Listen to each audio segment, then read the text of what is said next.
Welcome to the Federal Society's Practice Group podcast. The following podcast, hosted by the Federal Society's Religious Liberties Practice Group, was recorded on Wednesday, December 11th, 2019, during a live telephone conference call held exclusively for Federalist Society members. Welcome to the Federal Society's telephone conference call. This afternoon, our topic is, will the Supreme Court revisit Employment Division v. Smith? My name is Wesley Hodges, and I'm the Associate Director of Practice Groups at the Federal Society. As always, please note that all expressions of opinion are those of the expert on today's call. Today, we are very fortunate to have with us Mr. Eric Baxter, who is Vice President and Senior Counsel at the Becket Fund for Religious Liberty. After our speaker gives his opening remarks, we will have time for your questions, so please keep in mind what you'd like to ask throughout the call until we get to that portion at the end. Thank you very much for sharing with us today. Eric, the floor is yours.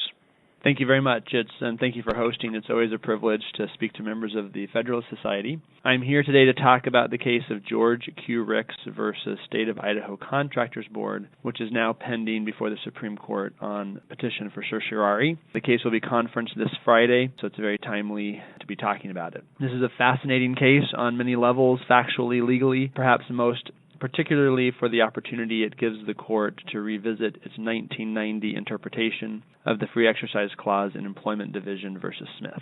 Our client, George Ricks, has spent his entire life in the construction industry, primarily working for his father, who was a general contractor. Sometime in his teenage years, his grandfather applied for him to receive a Social Security number, but he never had much use for it, and he rarely thought about it until the birth of his second son. A few years earlier, he had been baptized a Christian after he and his wife, who had been, living a party lifestyle, decided that was an empty and meaningless way to go through life, and they got serious about religion. He was baptized in a Baptist church and became a serious student of the Bible. He was aware of the warning in Revelation chapter 13, verses 16 through 18, against a mark on the right hand or forehead without which individuals would not be able to buy or sell, but he had not directly connected it to a Social Security number. He first became seriously bothered about it when he was at the hospital with his second-born son, and the hospital insisted that he would not be able to take his son home unless he first applied for his son's Social Security number. It bothered him that something as basic as caring for his own son was being made conditioned on his getting a Social Security number for his son, and it triggered in his mind associations with the warning in Revelation, although it still was not a pressing concern overall. He had little reason to worry or think about it much.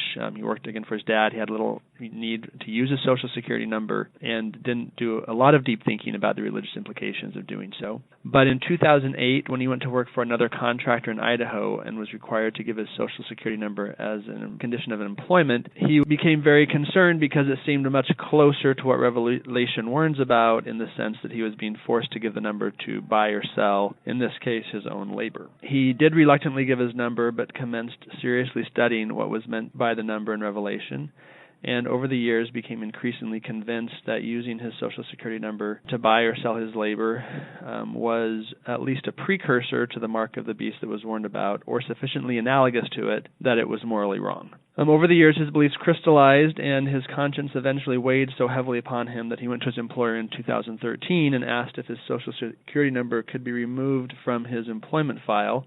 His employer refused, citing the complications that would create for him, and so Ricks at that point felt compelled to quit his job rather than to continue benefiting from his Social Security number.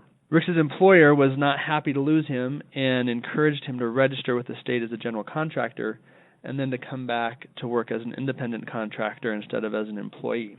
Idaho is one of just a few states that requires anyone who wants to hold themselves out as a contractor to register with the state. It's not a licensing requirement that requires specific training or qualifications. It's simply a requirement to register by providing contact information, proof of insurance, and, as you may have guessed by now, a Social Security number. The law is called the Idaho Contractor Registration Act. It was passed in 2005, ostensibly to make it harder for unscrupulous contractors to work in the state. Ricks submitted his application but left the space for the Social Security number blank, although he was willing to provide his birth certificate as an alternative form of identification. There is a separate law, a federal law, called the Personal Responsibility and Work Opportunity Reconciliation Act of 1996 that also required Ricks to submit his Social Security number. That law, which ironically is codified at Section 666 of Title 42, offers federal funding to states that implement certain procedures designed to facilitate interstate enforcement of child support decrees.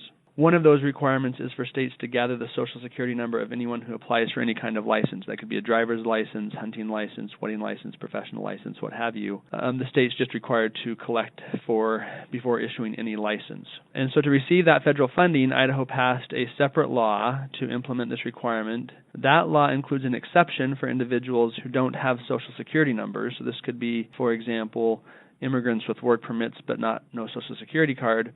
And those individuals are allowed to submit a copy of their birth certificate instead. But Ricks does have a Social Security number, and so under both the Contractor Registration Act and the Child Support Enforcement Law, he was required to submit his number. Because he could not in good conscience provide his Social Security number, the Idaho Board of Contractors denied him a registration, leaving him stuck between his religious convictions and his livelihood. Working as an independent contractor without being registered would subject him to significant civil penalties and even jail time.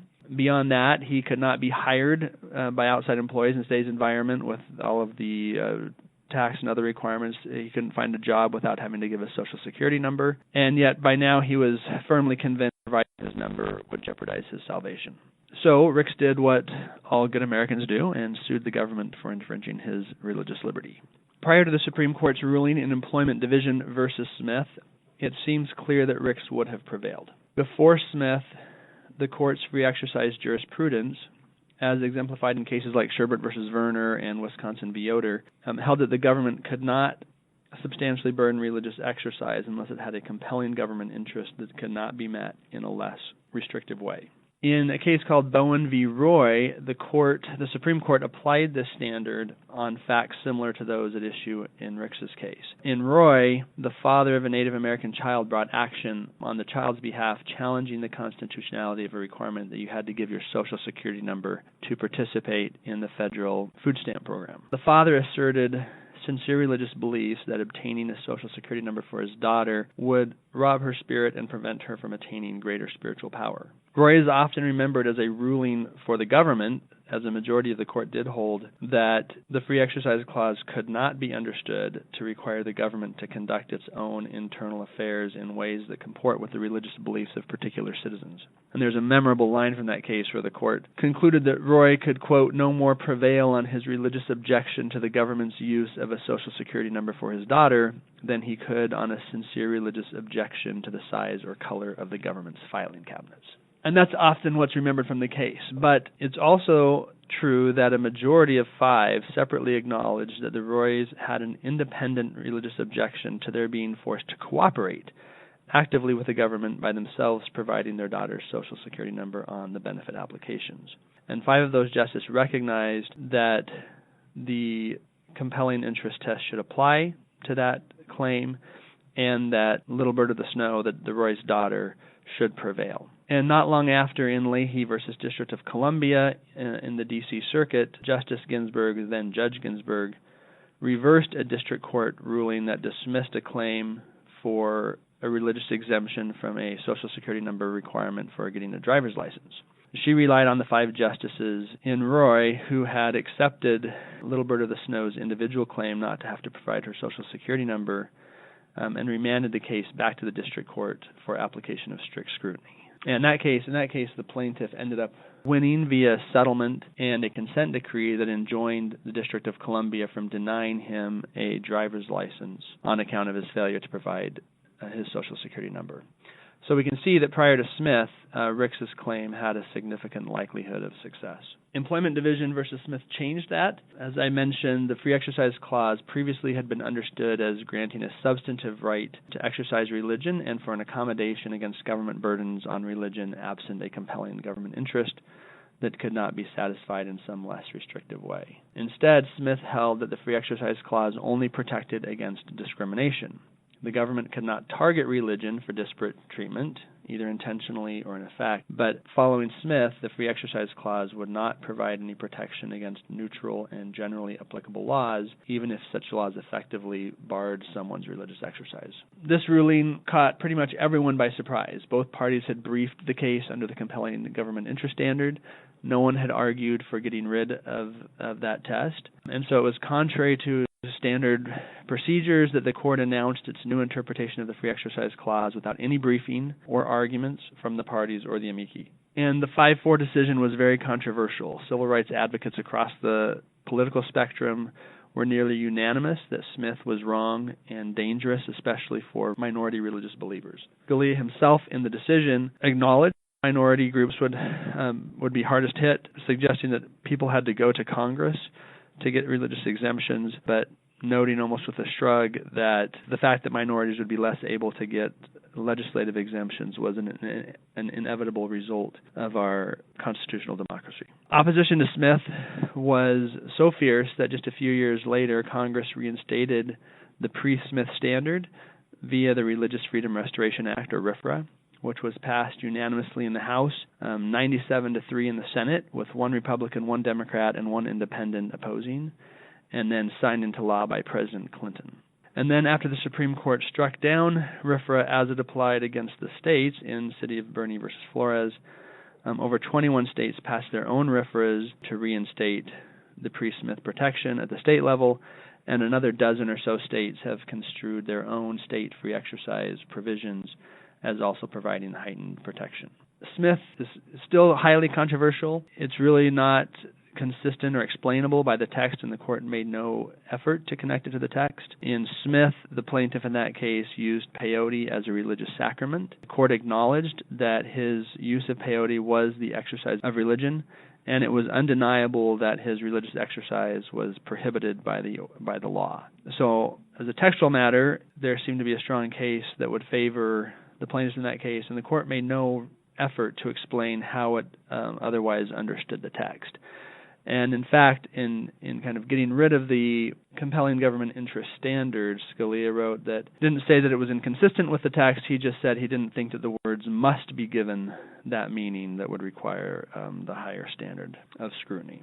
The case was also inexplicable in its use of precedent. The court, as I said, didn't rely on text. It instead just claimed to be applying precedent, but its focus was on Reynolds and Gobaitis, two cases.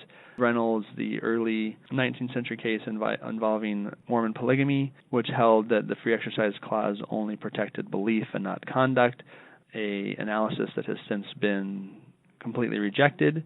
And then also relied on Gobaitis, the case involving Jehovah's Witnesses who didn't want to salute or say the Pledge of Allegiance, which was 3 years later overturned in Barnett. And the analysis of precedent has been highly criticized both by opponents and proponents of Smith. There's pretty widespread acknowledgement that precedent didn't support the court's analysis either. The Smith decision is also inconsistent with history. If anyone on the call watched the Rosencrantz debate at the Federalist Society's annual conference last month, you saw a debate between Professors Michael McConnell and Philip Hamburger, who take opposing views on what the history shows with respect to the meaning of the free exercise clause. Professor Phillips arguing that the Smith ruling was correct in the result, even if wrong in how it got there. But in my view, Professor Phillips' view is mistaken. Focuses on 17th century and even history in England, where the understanding of religious liberty was a Lockean understanding of tolerance, that religion had to be tolerated to some extent to avoid civil conflict, but that there were lots of pullbacks that could override religious liberty in the case of any civil disturbance. That view seems inconsistent with the views that prevailed later, closer to ratification, when it was not the tolerance view that was driving for a creation of a Bill of Rights, but the views of those religious observers who were at the time considered more radical and who were worried about government oppression. Professor Hamburger and McConnell spent a lot of time arguing about the state law, free exercise, state and colonial free exercise provisions that usually allowed for free exercise, with the proviso that it had to be consistent with the peace and safety. And they have, a lot of disputes about what that means. Professor Hamburger takes the view that all of your religious liberty could be cut back if you were disturbing the peace and the safety. Professor McConnell takes a view that the provisos are evidence that the that the free exercise provisions created a substantive right that were restrained only by essentially a compelling government interest. But I think either way, the fact that the First Amendment contains no proviso on the free exercise clause tends to show that a broad substantive right was intended. If Hamburger is right that the states at the time believed that free exercise should be restrained, then you would think that they would have included the proviso. But yet the removal of it reinforces McConnell's case that the founders and the drafters of the First Amendment intended a broad substantive right that would not be restricted in the same way that the state rights had been restricted. There are other factors. The few live conflicts at the time that existed were resolved in ways that suggest the drafters intended a broad right of accommodation. Those were usually cases involving the swearing of oaths or the bearing of arms, and in both of those situations, colonial and state governments recognized that religious liberty required exemptions. And then later, at the time of the 14th Amendment, the framers of the 14th Amendment were very explicit that one of the things they were concerned about were neutral and generally applicable laws that restricted the religious freedom of slaves. For example, laws that prohibited teaching slaves to read or write, arguably, at least with respect to religion, neutral and generally applicable, but imposed a severe restriction on the ability of slaves to exercise their religion. And so the framers were explicit that what they were incorporating through the 14th Amendment was intended to include a broad right of accommodation against government free exercise. And I think the broad accommodationist view is also supported by the theoretical foundations of religious liberty. James Madison, in his remonstrance and memorial in Virginia on the right of free exercise, described free exercise as the right of every man that flowed from his duty to his Creator, a duty that was precedent both in order of time and in degree of obligation to the claims of civil society. And if that's correct, if religious liberty is defined by religious duty, then there should be a remedy for infringement available regardless of whether the infringement comes from intentional discrimination or neutral and generally applicable laws.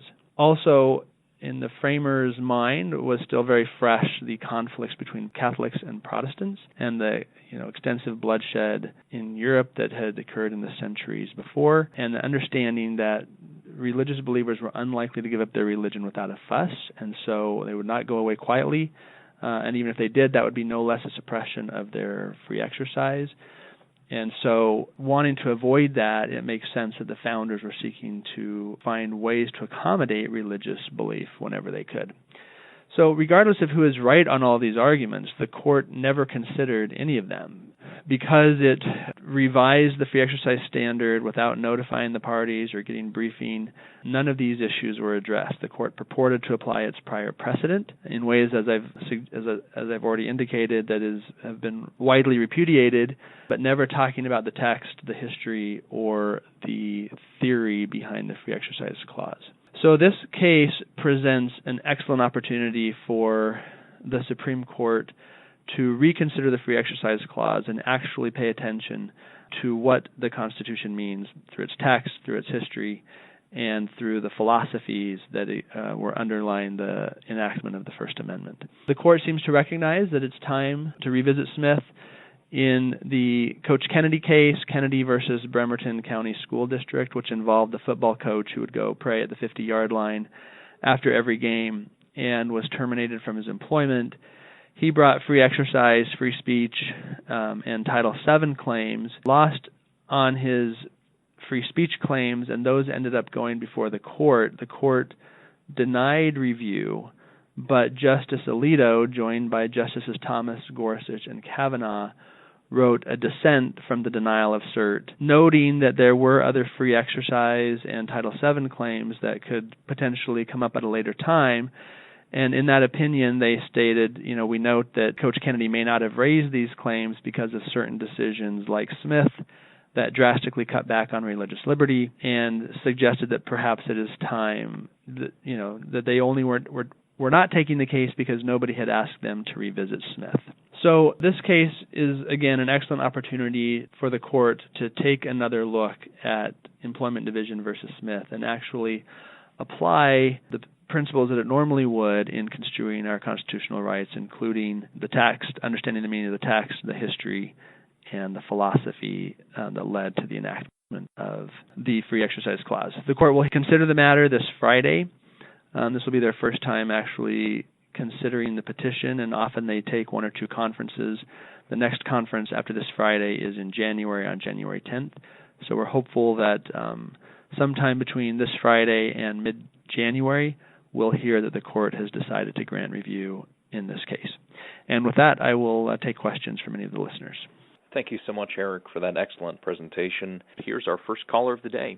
Hi, I'm listening and enjoying this as I enjoy all of these. I'm a psychiatrist. As a coincidence, yesterday a physician called in with a question and made the comment that sometimes law and medicine diverge. And I just wanted to say, when psychiatry thinks about religion, we think of it as some kind of shared belief system. This plaintiff does not have a shared belief system about what he's seeing in the words of the Bible and connecting to his life. I would call it an overvalued idea on the way to paranoia. So I think it's just ironic that the case is going forward as a religious test when, speaking as a clinician, I would not say it has anything to do with religion. That's all. Thanks.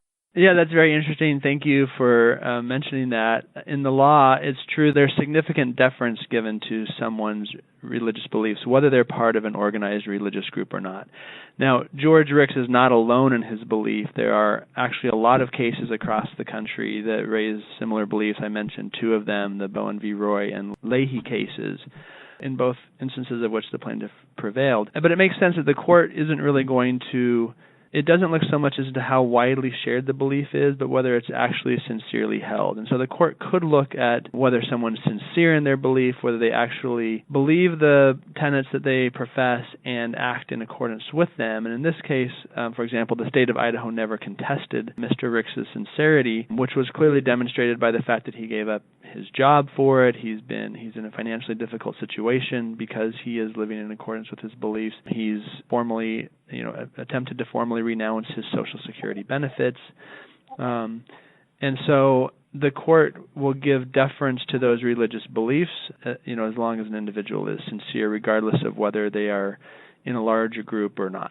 But a paranoid schizophrenic would also sincerely hold to beliefs and often live his life according to those beliefs, which may butt up against societal laws. And it sounds like you're saying that a person with a belief sincerely held but based on paranoid schizophrenia would gain just as much standing in a court of law as a non-mentally ill person, if I'm understanding you correctly, which as a physician seems odd to me. And in this case, to be clear, there's no indication, and having met George Ricks, I can tell you that he's not, paranoid or schizophrenic. By your standard, a person with paranoid schizophrenia holding a delusional belief sincerely and acting in accordance with it would, it sounds like, be treated the same as everybody else you're talking about when they got to court. Well, that's an interesting question about how sincerity would be raised in that context, and that's not an issue I'm personally familiar with, but I think it would raise interesting questions about how you assess sincerity in that context. Okay, thanks. We do have one more in the queue. Next caller, you are up. Thank you, Eric, for the presentation. Is there a circuit split or any of the other traditional grounds for review that underlies your petition? And if not, what is the strategy here for getting the court to take this case? Yeah, great question. So if you look at the Smith decision, there is a significant circuit split under Smith itself about how the court applies this test. How do you determine whether something's neutral and generally applicable? And we have another case that's actually also being heard on Friday, Fulton versus City of Philadelphia, which involves a religious adoption agency in Philadelphia and whether the city can exclude it from assisting foster care children because of its religious beliefs. And so there is a lot of confusion about how Smith applies. That's one issue. The second is that Smith has really never become settled law. And over the last 30 years since its passage, we've had the example of applying the pre-Smith standard under the Religious Freedom Restoration Act and the state equivalents. And that experience has clearly demonstrated that all of the concerns that the court had in Smith, it said, well, if we allow accommodations to every religious believer, it will lead to anarchy. And we've seen that just simply hasn't happened under the RFRA standard.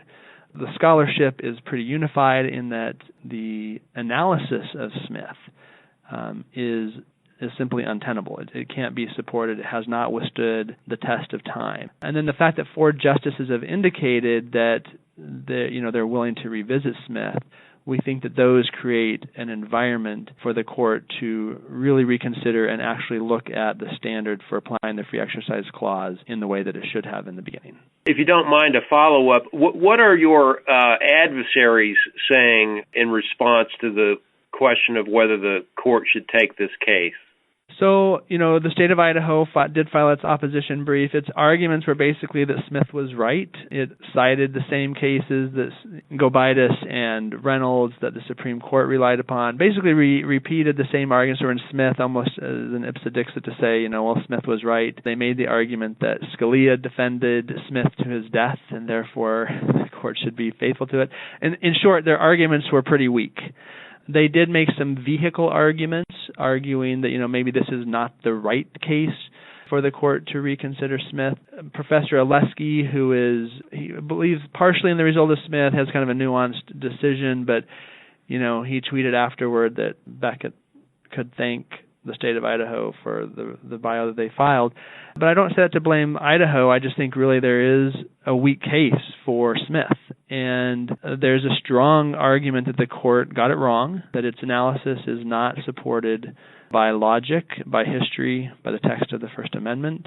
It should more carefully look at those issues to understand how best to construe the free exercise clause.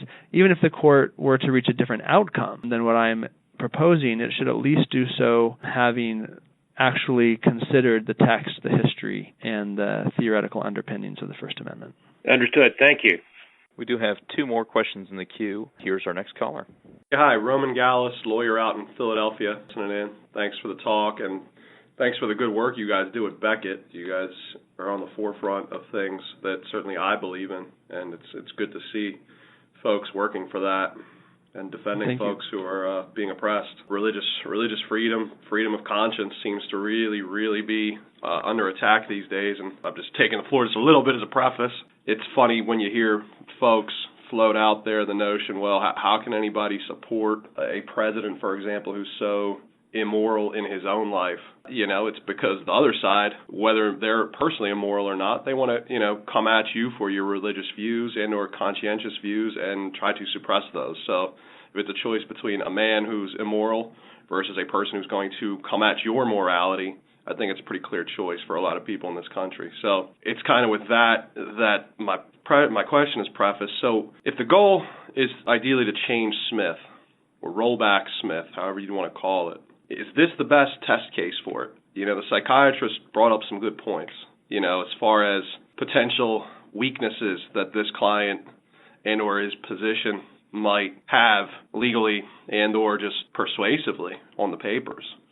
How or why, if at all, is this case a better driver, a potential driver for change in Smith than, say, the companion case you mentioned, the adoption case out of Philly, which, again, that's where I am, so I'm pretty familiar with the city's aggressive positions on adoption, but also in the past to try to evict the Boy Scouts, right? So Philly's been at the forefront here. It's kind of scary. So why is it a better, vehicle than that, or, the classic that we're seeing a lot of, the Baker cases or the florist cases or the venue type cases? Is that, what kind of consideration is that there? Not that it's a consideration for your client, but for those who care about Smith and the direction that the country's going. Yeah, that's a great question. I appreciate your asking it. I think one important thing to remember is that any claim that is going to challenge Smith is likely going to be from a minority religion, idiosyncratic, or very controversial. And the reasons for that are that if you have a mainstream standard belief, it's very likely that you will have been accommodated through the legislative process. And so the cases that get left out that aren't protected through standard legislative accommodations are going to be people who have, unique, idiosyncratic, and often controversial beliefs. So, in Philadelphia, the case is controversial to many people because it involves religious beliefs about same-sex marriage. This case is controversial because his beliefs are not very popular, very common, because it involves Social Security numbers, and people have kind of an instinctive adverse reaction to that. But I think we have to recognize that any case is going to have that kind of valence. And this case is particularly good, I think, for a couple of reasons. One, I mean, we would obviously be happy for the court to grant either of our cases. They're both extremely important. And in fact, the double grant in many ways would be a great way for the court to reset the standard and then apply it in a specific context in the Fulton case. Because in the Ricks case, his claims were dismissed at the motion to dismiss stage. He filed his complaint and immediately got dismissed. So there's been no development of the facts within the context of the litigation. So if the court were to grant this case, it doesn't have to decide exactly how let's say it restores the pre-Smith standard or something like it. The court doesn't have to actually decide how that applies in this case. It could grant the case and then remand, reset the standard and then remand to the Idaho courts for them to apply the new standard. And then Ricks would have the burden of providing the evidence. Now in this case he has great evidence because we know there's been a couple of earlier Supreme Court cases that have gone in, Supreme Court or D.C. Circuit cases that have gone in his favor. It's also true that the state can easily accommodate him. It already allows individuals seeking other kinds of licenses to use their birth certificates in place of Social Security numbers if they don't have a number. We know the state can obtain his Social Security number on its own through either its own motor vehicle division, which would have his Social Security number from back before his religious beliefs crystallized. There's also the Federal Office of Child Support Enforcement within Health and Human Services, where you can get someone's Social Security number if you provide certain information for specific government purposes. So in that sense, this case is a very clean case. The court could reset the standard without having to decide how it would apply in other types of cases. And so that's one of the real strengths of this case. It's also not a case where Ricks is, he's not challenging his obligation to pay taxes. He's not challenging other uses of his Social Security number. He's specifically challenging whether he can get a job. And, the English Test Act, from before the founding, which excluded non-Anglicans from many lines of work, these were the kind of occupational exclusions that were considered one of the core violations of religious exercise. And so that historic centrality of not being forced to choose between your religion and providing for your family, I think also makes this an easy case for the court, just looking at the history, to say, well, at least this should be protected by the Free Exercise Clause. So I think those factors are all factors that weigh in favor of a grant in this case. Like I said, we would be happy.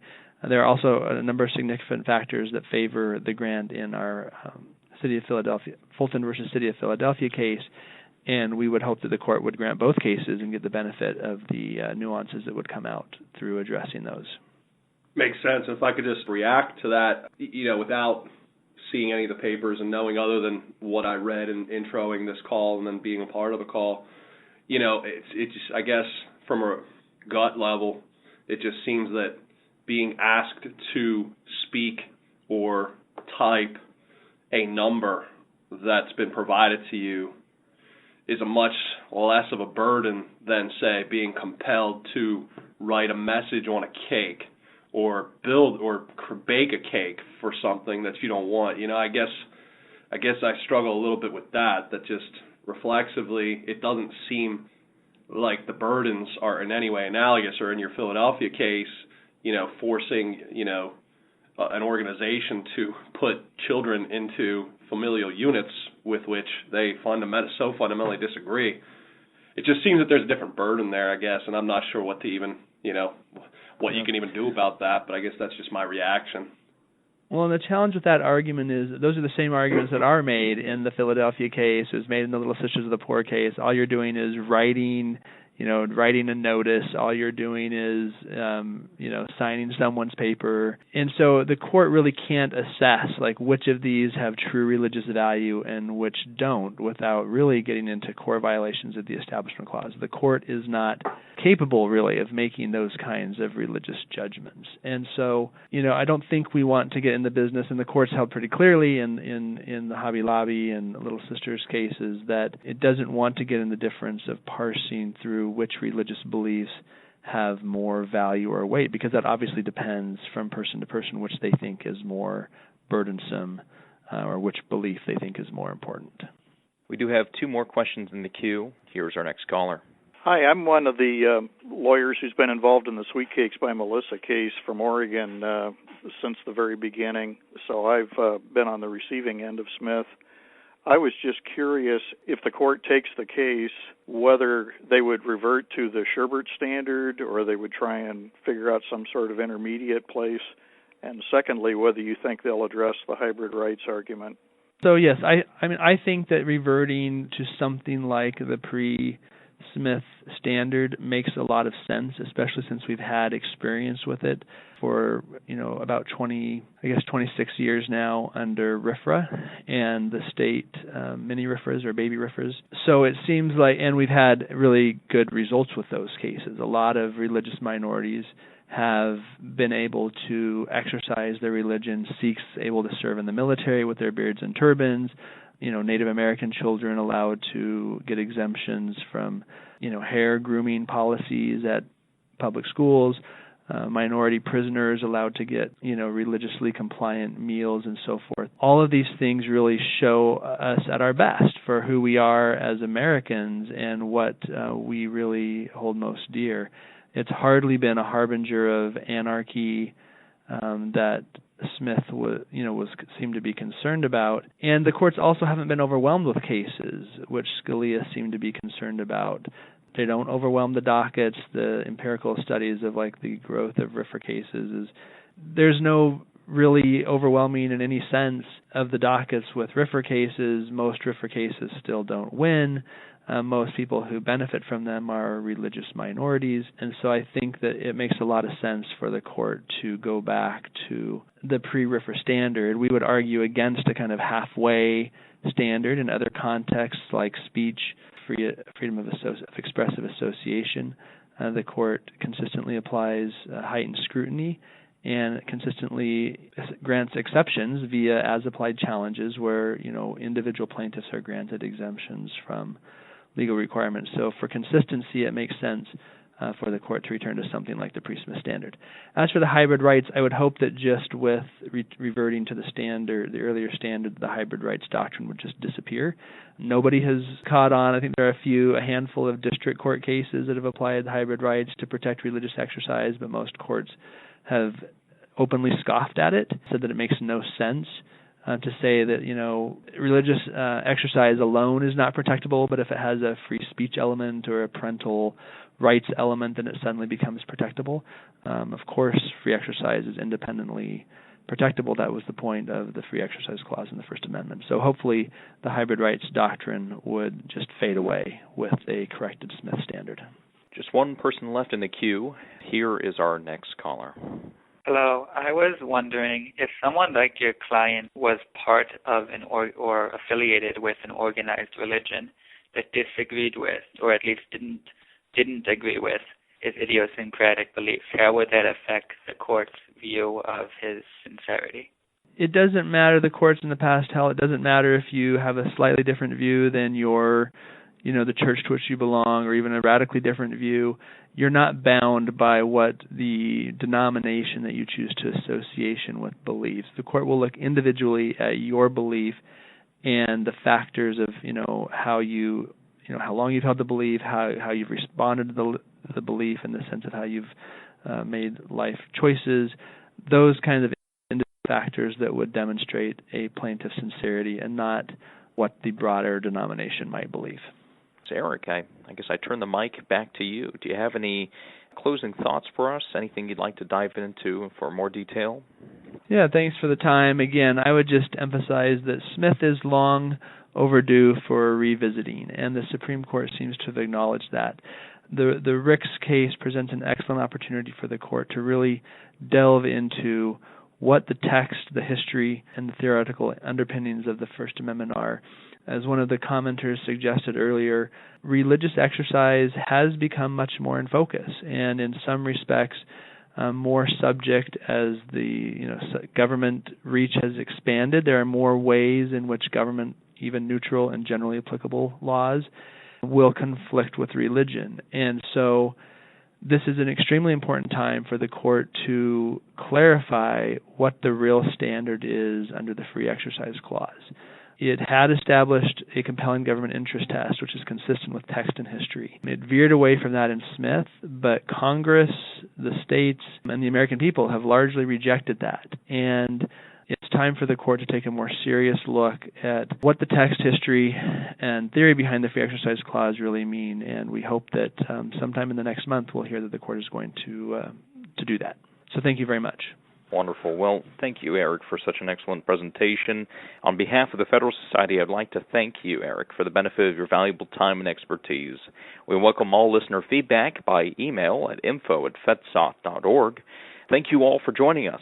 We are now adjourned. Thank you for listening. We hope you enjoyed this practice group podcast.